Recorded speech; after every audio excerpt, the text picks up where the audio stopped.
I was getting bullied in school and I was dealing with all of those other things that were going on at home. I remember telling someone that I felt like I was at the edge. I wanted to kill myself.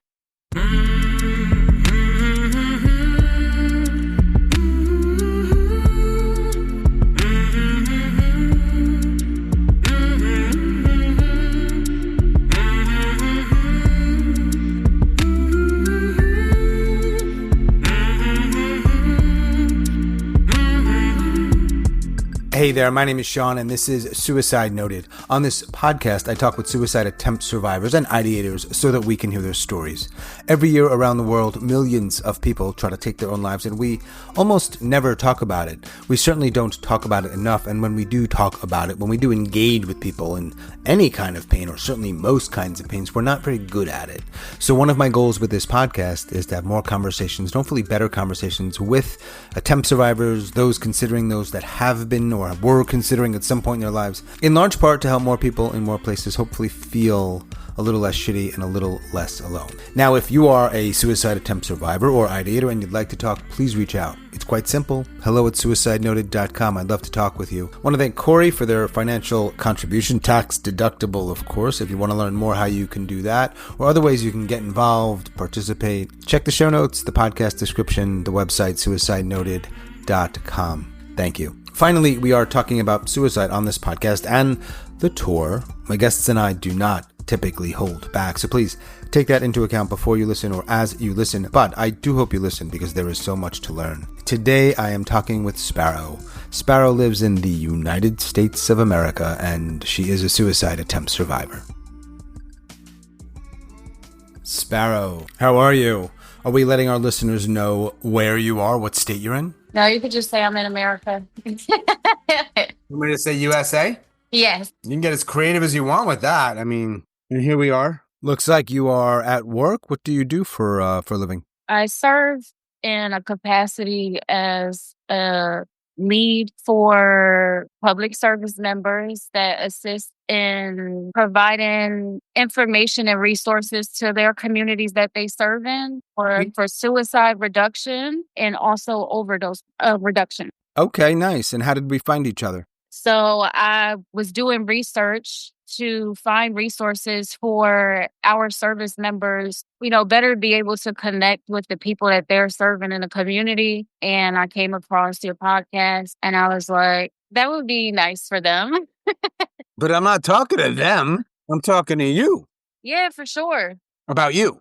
Yeah, that's what we've been brought to. It's an interesting distinction, suicide prevention versus suicide reduction, and you used both words, yeah? They're related to public health. So it's just different approaches because right now the Institute is focusing on criminalizing people for how it is that they human and also highlighting the fact that mental health is just as important as your physical health.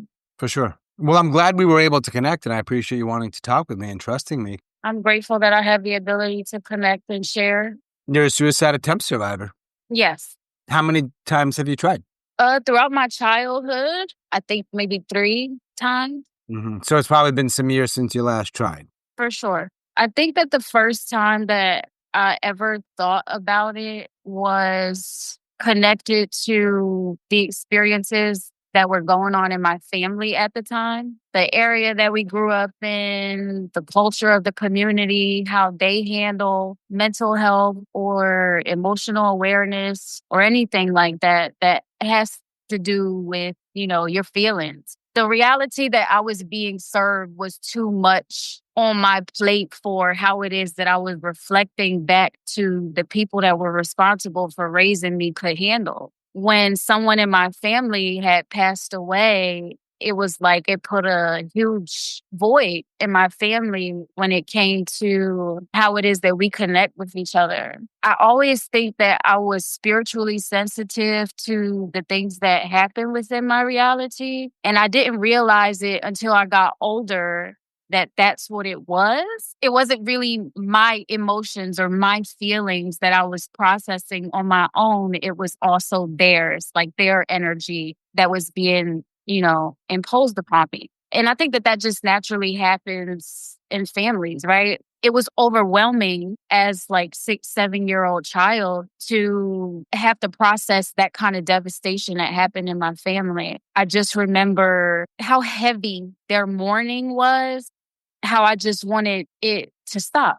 I wanted it to stop, and I couldn't explain what it was that I was feeling and why I was feeling that way. It was overwhelming. It felt like it couldn't be controlled or anything like that. And as far as consoling me during that time, my family wasn't really doing that, not to their fault, like in a bad way, because I understand now because they just didn't have the capacity to be able to do so since they were in mourning, right? Mhm. They're trying Yeah. to figure out how to process their emotions, how they're going to pay their bills. You know what I mean? Like it was a hard time. So my grandmother was an elementary school teacher at the school that I went to elementary school at. At the time, it was her son that was murdered. And it was like the day before Thanksgiving. And it impacted our family so heavily that, soon as we got back to what was supposed to be normal and I was going back to school, it felt like I had to force myself to be and feel normal when I knew that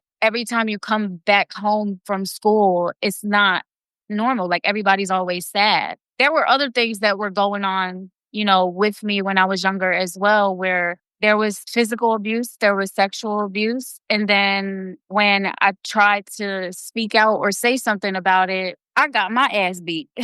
When I first was like introduced to where the whole sex thing was introduced to me as a child and it was inappropriate, and I didn't understand that that's not what we do because the people that were doing it to me, with me, nobody ever said that that's not what you're supposed to do. When we were out in a different setting and all the adults are throwing drinks back and not paying attention to the kids, we're playing house and this is happening. We're around a different social class. So now when they find out what's going on, it's embarrassing. And I get my ass beat and I get told, this is not what you do. You guys are kids. That's not what you do. So then I return back to, where we lived at the time. I remember people in my family were like, trying to do that same kind of thing to me. And I said no, because I just got my ass beat. And I just got told that this is not what we do. And I don't know what's going on in y'all house. So they kept trying. I didn't know how to avoid getting my ass beat for something that I was trying not to get in trouble for. And there are so many boys in my Mm. family. At some point, you said, I went back to my family and it happened again. So we went to a family friend's house. At that point in time, all the adults were not watching their kids. Got it. And Got it. that's when it was revealed that this is what's happening behind closed doors amongst the children that we're supposed to be raising. Yeah, nobody ever investigated, well, like who's doing this to y'all? You know what I mean? Or who's doing this to them? And then, who introduced it to who, right? When we got to the point where I was back at my family's house, the boys were trying to do what they were trying to do to me. And I said no, and they kept trying. I pulled the knife out on them. And then there's the narrative that now I'm crazy because I go too far to defend and protect myself.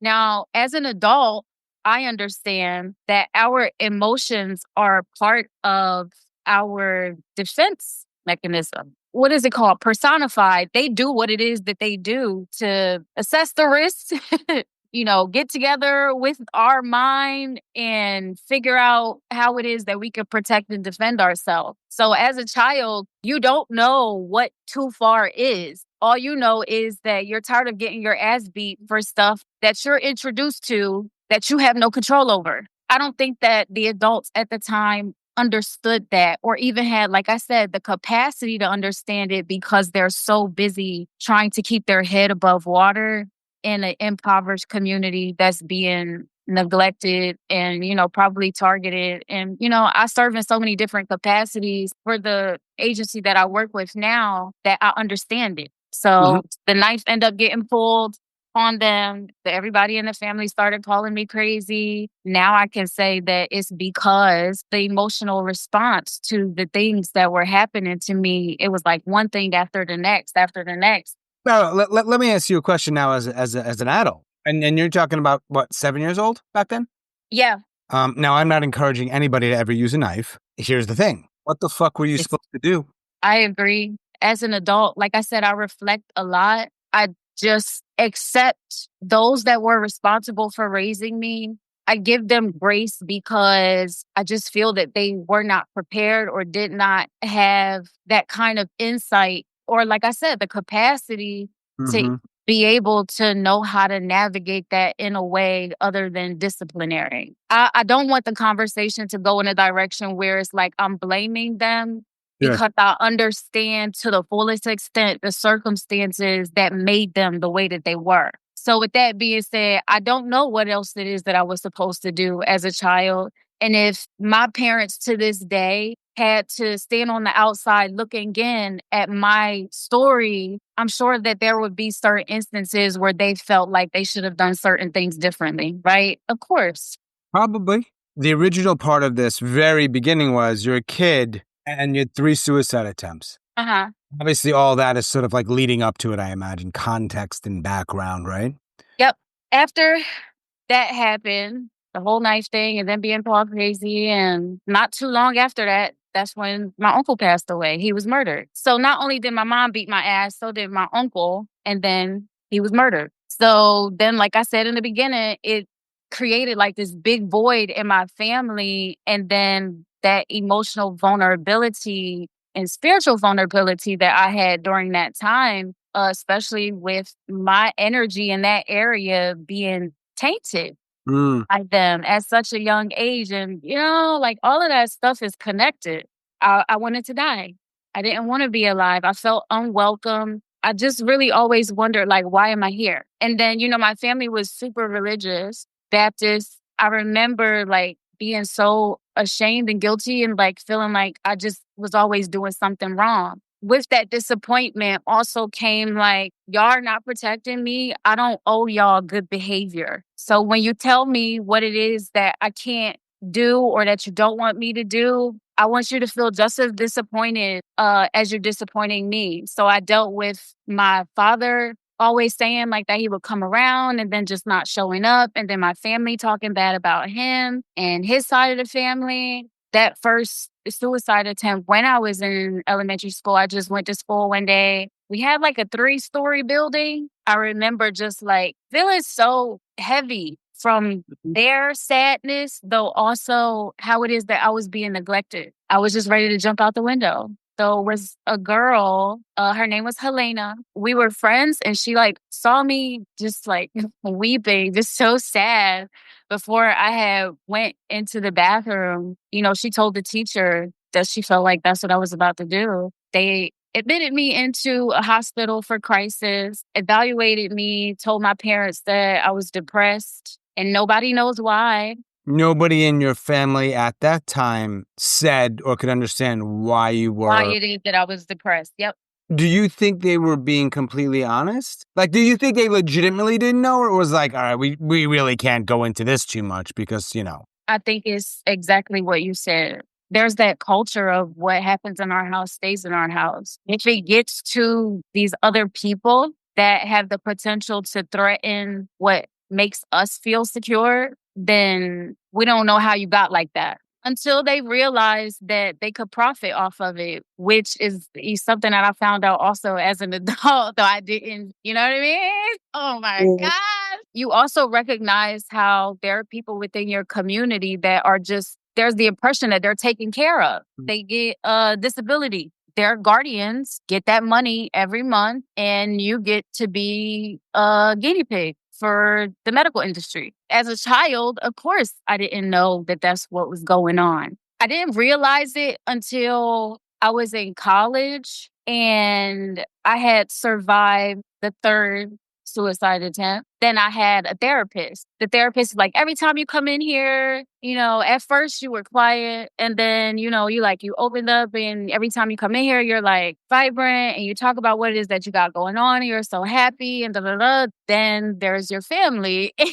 Are you not recognizing the pattern? And I was just like, but I need my family. Like, I was a college student and an early college student too. Like, I need my cell phone and I need a place to go when school is out. You know what I mean? Like, I need a place to call home. So what do you mean I don't need my family? And he's just like, you're an adult now. You don't have to put yourself through the abuse just so you can, satisfy an illusion of being safe because the whole time that you're there with them, you don't feel emotionally safe. So I didn't get that therapy until I was in college. Right. Yeah, yeah. So unless you went to college at an incredibly young age, that's happening like at least 10 years after that bathroom. Yep, after the whole bathroom incident. Through the first attempt, we went through crisis. They had the whole "you're depressed" thing going on. And like I said, I was reflecting upon that disappointment that I was always feeling because I wasn't the only one that they were projecting upon that was crazy and just so sad and dramatic and depressed. They were talking about my dad's side of the family as well. Like, your grandmother is crazy, your dad is crazy, all they do is do drugs and drink and nobody's responsible. And that was the narrative. I'm not judging them for it because there's a strong possibility that y'all had some interactions with each other and it's just bad blood between y'all. So I understand how some people may backbite other people. Wow. I genuinely feel that way. And I say that with the most transparency because I got to a point where like I said in the beginning, I reflect a lot on just the whole biological creation of what we call a human body. And I try to understand the emotions and why it is that they are what they are. It's okay to validate what y'all are at that specific time because the response of what you're experiencing within the reality. And I understand the duality of me being who it is that I am as a spiritual being, though also surrendering to the fact that I was like kind of loaded up into this biological framework of a body. Nobody really knows the full extent of why we are the way that we are. And you don't figure that out why you are the way that you specifically are until you go within and start reflecting. So when I started feeling certain types of ways about the ways that I was being treated, I will always be like, well, why is it that way? Oh, what is this emotion that I'm feeling right now? Oh, other people, other humans call it disappointment. So if that is disappointment, then how many other people are experiencing that same thing and we're just pegging it around and reflecting it off of each other? And nobody's reflecting it from within. So I am the one that is reflecting it from within. And I'm like, I have to give them grace. Like, it literally has to come from my soul to give them grace because it's not their fault. Humanity has been built this way to feel how it is that they feel because it's part of a defense mechanism to protect you. And you don't understand why it is that you're that way. If it's something that you can't explain, then it's usually because you are a part of something that's bigger than you. Given what you just said, forgiveness, that bit about for just a brief moment, because I'm trying to think of a rather extreme example. Let's talk about slave owners. Does it apply to them?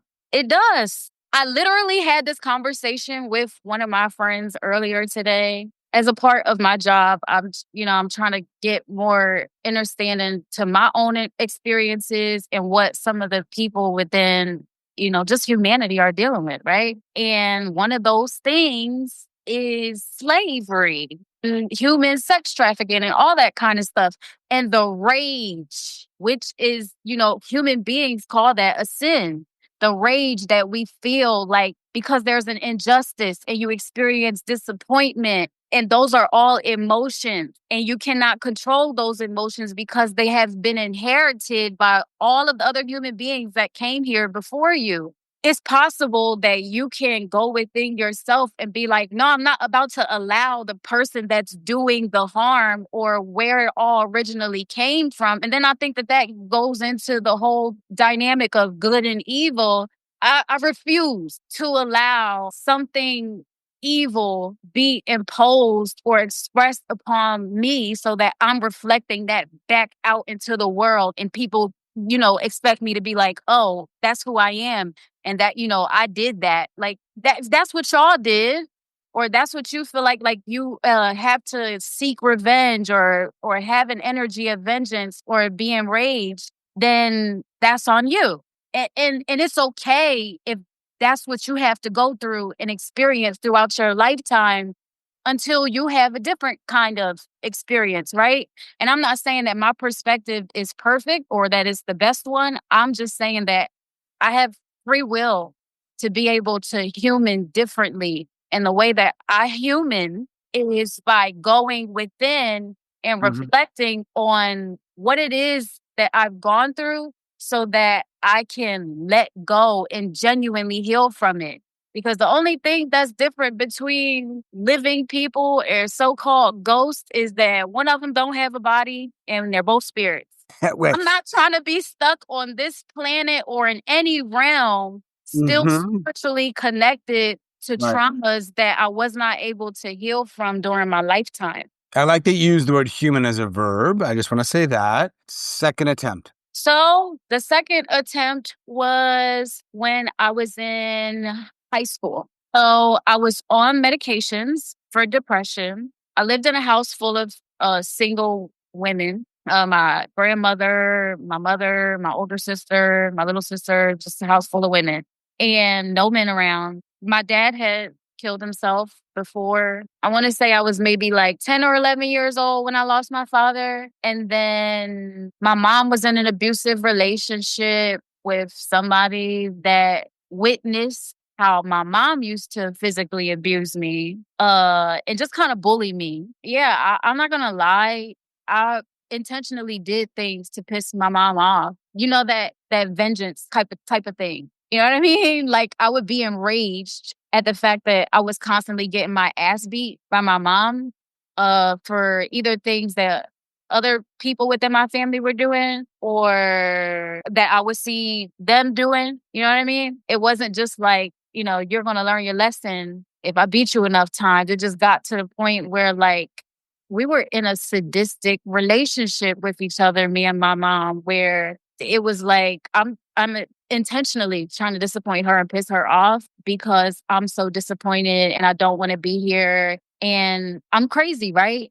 I'm gonna show you crazy. And I felt like that as a child, like throughout my whole childhood. And meanwhile, my mom was in an abusive relationship with a man that was a drug dealer, came out of jail, moved in with us. He had an older nephew that was left at the house with me that also tried to touch and do inappropriate things. And yeah, at this point in time, the medications and my rage and my emotions were just like out of control and the behavior was out of control. I just remember there was one time where I had gotten to a car. I was supposed to be watching my nephew. He was like 2 or 3 years old at the time. I took a car. I had him in the back seat, driving around the neighborhood in high school. Don't have a license yet. I got my ass beat with an extension cord. And then I remember just taking all these pills because I'm like, it's either going to make me better because I'm just so awful. I just feel like I obviously must be evil to be putting them through so much stuff. And it's not making any sense to my mind that I'm that angry. So I'm either going to take all of these pills. So I was put on punishment and I had to stay in my room. And then I had some family members come over one night. So these pills were making me feel even more out of whack. On this specific night, like I said, I had family members come into town. I was asleep and it was like almost 3 o'clock in the morning. And one of my aunts, woke me up and, asked me to get out of my bed so that she could sleep in the bed after they had came in from going out clubbing all night. Right. So I just remember getting up so angry and enraged after I had just gotten my ass beat for taking a car and nobody's talking to me and I just hate myself and I don't want to be here. It just felt heavy, like super, super heavy. I didn't want to make the situation worse by yelling or cursing anybody out because I was pissed off that I was woken up at 3 o'clock in the morning by a drunk adult that wanted me to get out of my bed. And so I sat on the stairwell and I just started bawling out crying. And my mom is drunk and she's like, "What's wrong? What's wrong?" And I couldn't help it. I just kept saying, like, "I'm so tired. I'm so tired."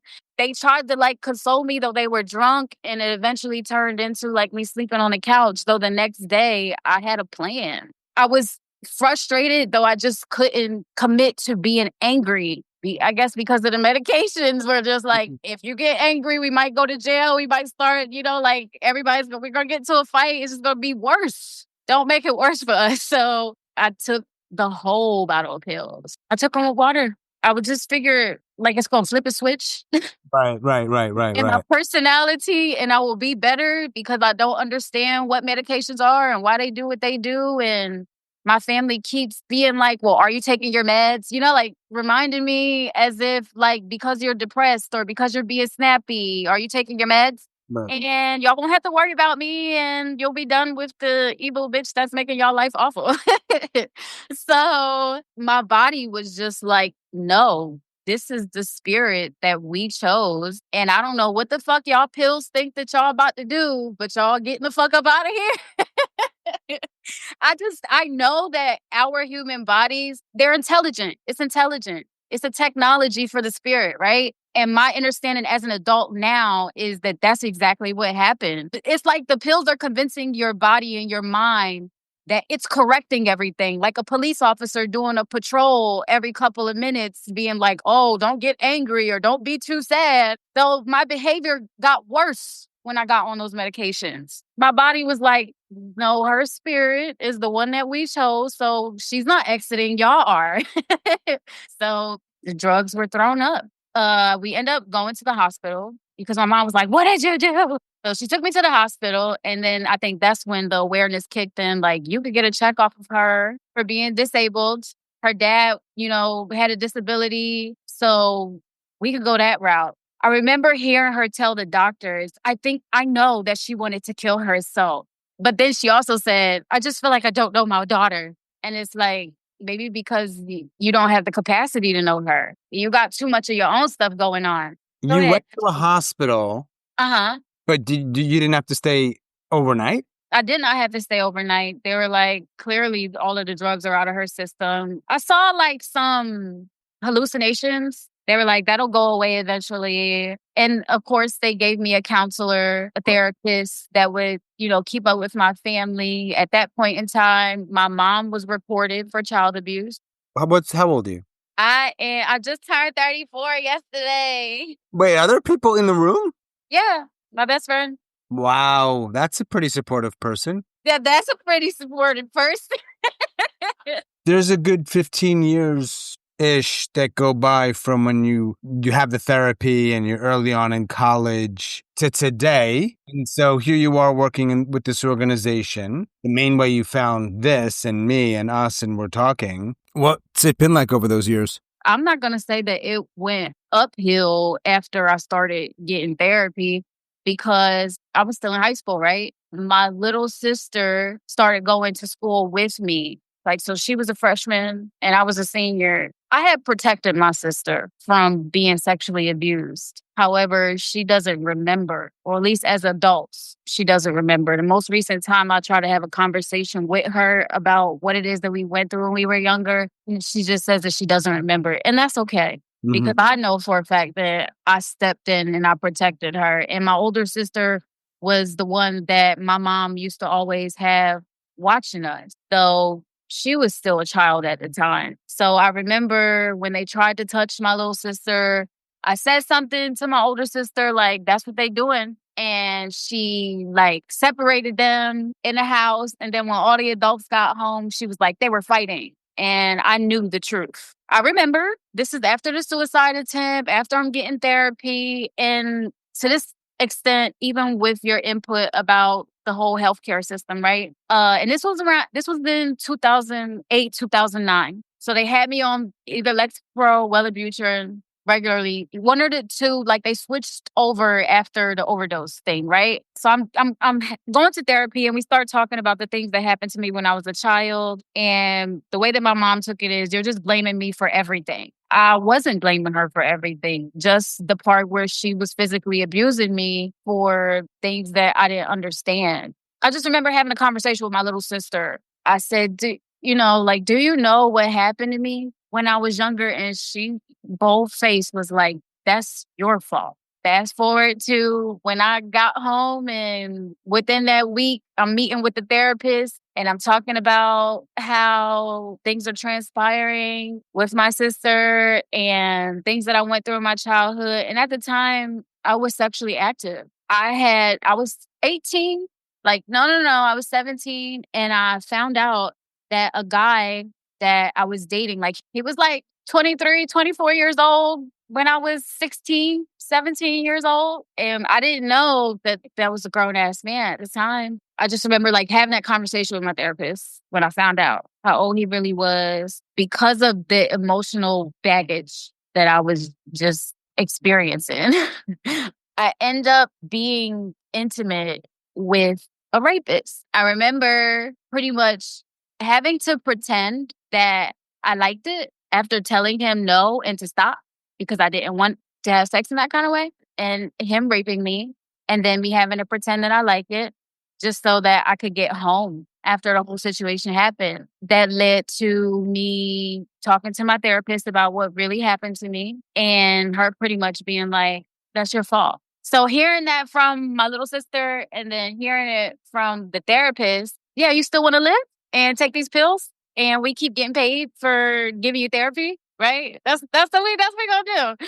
Of course, I was untrusting of anyone at the time, and I had like this spiral, disappointed in the world, and I wasn't trying to prove anything other than that fact that I was just as crazy as they were trying to project on me to be. The things did not get better. I ended up being homeless, cut, like not talking to my family because I remember when Facebook first became a thing and sharing on Facebook a poem that I wrote about the abuse that I experienced when I was a child. You know, it's art. Even if I had heard from someone else's story and I wanted to write a poem about it, why would anybody in my family get upset with me if there was no truth to what it is that I was writing about? So they got upset with me. Well, we tried me getting help and things got worse. So what is kind of described as the third suicide attempt wasn't really a third suicide attempt. It was actually me being admitted into a hospital for crisis where they said that they considered me to be a harm to myself or a harm to others. When Sparrow was sharing with me about her third attempt, she forgot some of it. She could not remember. A few days after we finished our conversation, she sent an audio, which I'm going to play for you now, which goes into her third attempt. And then I will pick this conversation back up where we left off. I remember the third suicide attempt. It was not too long after my father had killed himself and passed away from a drug overdose. My mom was dating a drug dealer that was abusive to her. And it was shortly after the situation had happened where he had an older nephew that they left at the house to, quote unquote, watch me or babysit me. This was like a 17-year-old, 19-year-old, and I was in middle school. And I remember him trying to be sexually inappropriate with me and me being traumatized by that, and then not feeling like it was safe for me to tell the adults. And then another one of my guy family members, maybe a few weeks after that, also attempting to do the same thing, and me just being super angry and frustrated and feeling like I couldn't tell my mom And then I was also accused of stealing and possibly selling, the stepdad's drugs in school because he was getting high off of the drugs that he was selling and he was losing his drugs in the house or whatever the situation was. I was getting blamed for it. And I remember me being upset and super emotional and wanting just, to be around my dad. I remember him coming into my room one night and, sitting on the edge of my bed and being like, well, why are you crying? And I told him that, I miss my dad, that's why I was sad. And he was just like, I'm glad that your dad is dead. I was getting bullied in school and I was dealing with all of those other things that were going on at home. So I remember going to school, not really knowing how it is that I planned on trying to hurt myself, though I remember telling someone that I felt like I was at the edge and that I wanted to kill myself. I was admitted into crisis immediately. My parents were called and I remember writing a letter and, pretty much saying how angry and upset I was with my mom for how I felt like I was being neglected and how people were bullying me and talking about me being overweight, how I also felt like I was being bullied at home. When we got to the hospital, I was held for a, crisis. I remember my stepdad showing up at the hospital and pretty much threatening the doctors to let me out. Eventually they let me out and I don't get put on medication or anything like that. And there's literally like no follow up.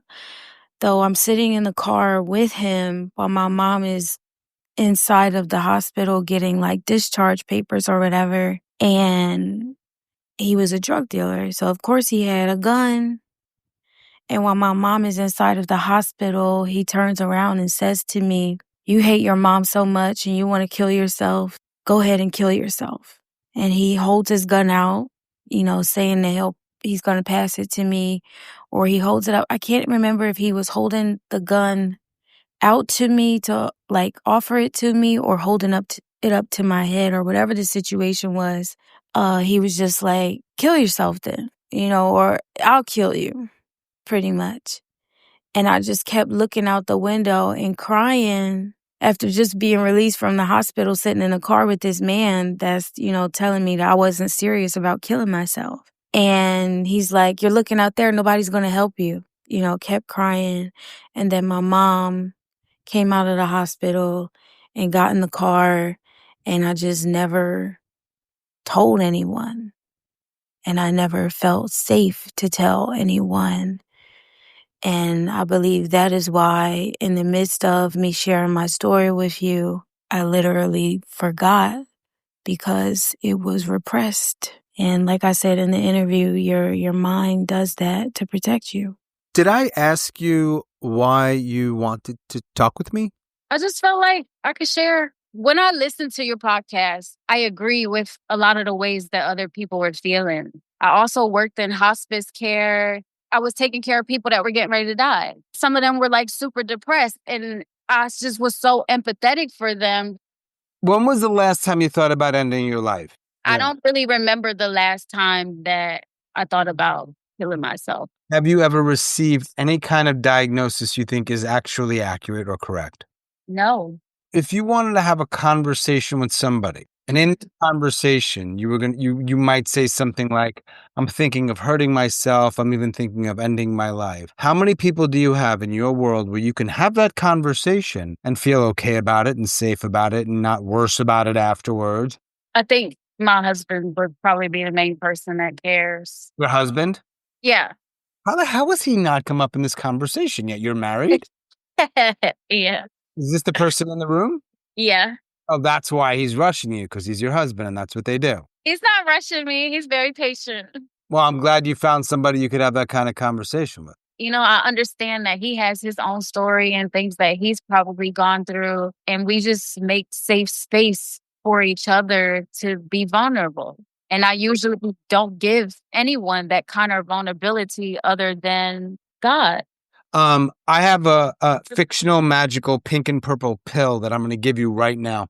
If you take the pill, you go to sleep. There's absolutely no pain, and you don't wake up. Nobody knows it's a suicide. All they know is that Sparrow didn't wake up, and she's never going to wake up again. What do you do with that pill? Maybe we save it for like when conditions that are outside of your control, like Mm. maybe aging or something like that. You know, like if it was a hospice type of situation, people always, well, certain people that I've met are like, "Oh, I'm gonna die old," and I'm like, "No, I just want to live long enough where if I'm capable, then that's how long I want to live. As long as I'm capable." There are a lot of myths and misconceptions around, well, a whole lot of things in this world. We could list a lot of stuff that you've brought up about your culture, your upbringing. When I ask what myth or misconception do you want to call bullshit on, what's the first and biggest that pops in your head? That is all your fault. Because it's not. It's not all your fault. Even if there was like a situation where as spiritual beings, like we're on the outside looking in at the world and we're like, oh, they're really going through shitty situations. Maybe I could have a human body and be a representation for something better.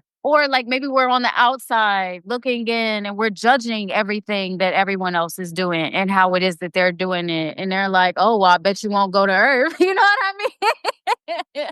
And then you have the experience of you come in here and you go through all of these different things and you know what it's like to be human now. So what are you going to do with that? You may know that sometimes, or actually almost all the time, I like to talk about memoir titles. Yeah. I don't got one, but I'll tell you this. Between your name being Sparrow and the number of times you have used either spirit or spiritual, at least if one or two of those words are not in your memoir title, I'm quitting because I'm not good at that role anymore. Now, given all that information, do you want to share a possibility for a memoir title? Grace. God damn it, I quit. I missed it.